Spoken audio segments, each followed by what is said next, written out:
See, when I get TV shows like this and I try to pronounce what it's called, this is where I feel like a complete damn idiot.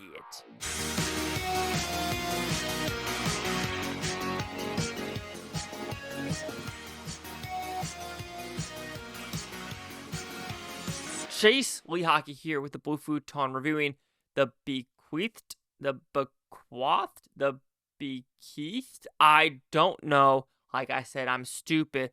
So what's this about? Pretty simple premise. This is a South Korean 6-episode show about a girl. I want to say she's just down on her luck, but she's just not having a great life. The professor she's working with, she's supposed to get a job, axe. Her husband cheating on her, axe. However, she gets a call from the cops, and the cops are like, so, your uncle, he left you some inheritance, and it's a lot of land. She's like, I have an uncle? And they're like, oh, shit. And now the husband's like, kind of like, ooh, I should get half that inheritance. But what do you know? People around her are dying that are kind of in the line to get the land. She is blaming her stepbrother. But is there someone else behind the scenes? The cops, a randomness thing. And what is this twist at the end? Is it deceitful? Is it weird? Is it fucked up? Kind of is. So, do I like this show? So, this is the same director who did Hellhound, if I'm not mistaken. And that was a very crazy show. This one, I would say it's more grounded about how these cops are trying to figure out this murder mystery. And it is kind of slow. It does take its time to figure out what is happening. There's not a lot of good characters in this show. And what I mean by that is usually you're like, hurrah, I want this person to succeed. Here, you're just like, if that person dies, if that person dies, The only one you really care about, these two cops, because there's an interesting relationship between them of what happened to someone's leg and how that occurred. That backstory, I think, is the best backstory of this show because it gives depth about this police force that they're just not clicking because of what happened in the past. I really like that storyline of how this guy feels so sorry that he's writing reports to help this guy, but this guy doesn't want help because it feels like he's making him feel like a cripple and that he thinks he's worthless. So that power dynamic between those two really work.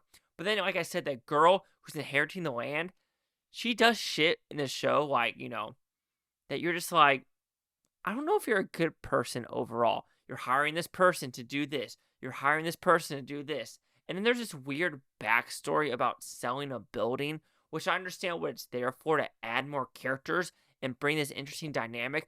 But to me, with her past and what is occurring, there would be no rhyme or reason for her to even think about buying this. Because if it's 3 billion won and she's getting 1.5 billion, there's really no rhyme or reason for her to get this, even though what happened to her and her money woes. It would be for smart to her just to keep it. But like I said, there's this weird dynamic between that, and I really think it's only there to continue on the story because something happens to another character that makes them meet up, and I think that's the only reason why. All right, the weird-ass twist and turn at the end. I would say it's episode 5 or 6 where you hear the ending, and you go, yeah, that shit fucked up. That is not right. That is pretty deceitful and pretty disgusting.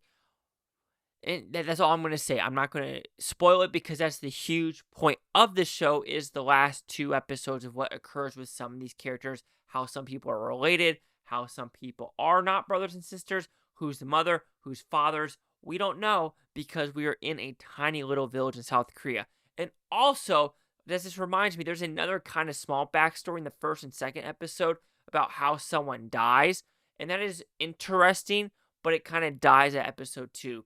So even though this is 6 episodes, I do think this is kind of a 2-episode saga within 6 episodes. And what I mean by that, the 2 episodes in the beginning have to do with construction company of the land. The 2 episodes in the middle kind of have to do with the cop's backstory as well as her getting with this weird character that wants her to buy the building. And the last half is this actual conclusion and bringing in family elements to it.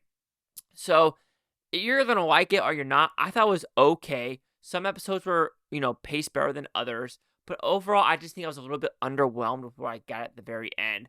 Like I said, there were some good character dynamics in the show and some good story elements. But I just think there were so many characters that were unlikable that it made me go like, do I really want to continue this show? Even though I enjoyed the experience, but it's not really necessary. So the bequeathed, whatever, will receive a 3 out of 5 futons, which equals that 60%. So see the critics' news scores gave this one. So we have Audience score 100% with fewer than 50. Critics, there are 4 of them, and we have all 4 positives. However, 3 out of 5, 3 out of 5, 3 out of 5, 8.5 out of 10. So a lot of them are on the cusp like I was, but according to Rotten Tomatoes, we have 2 100s and my 60. Chase Lee Hockey here with the Blue Futon. Like, comment, subscribe. Hope everything is Bluefutontopia. You Blue Futonians, thank you for watching. Have a great day. And I don't care if you watch this tape tomorrow, a week from now, a month from now, a year from now, or single freaking one of you. Enjoy life, have fun, and were you bequeathed? Ew.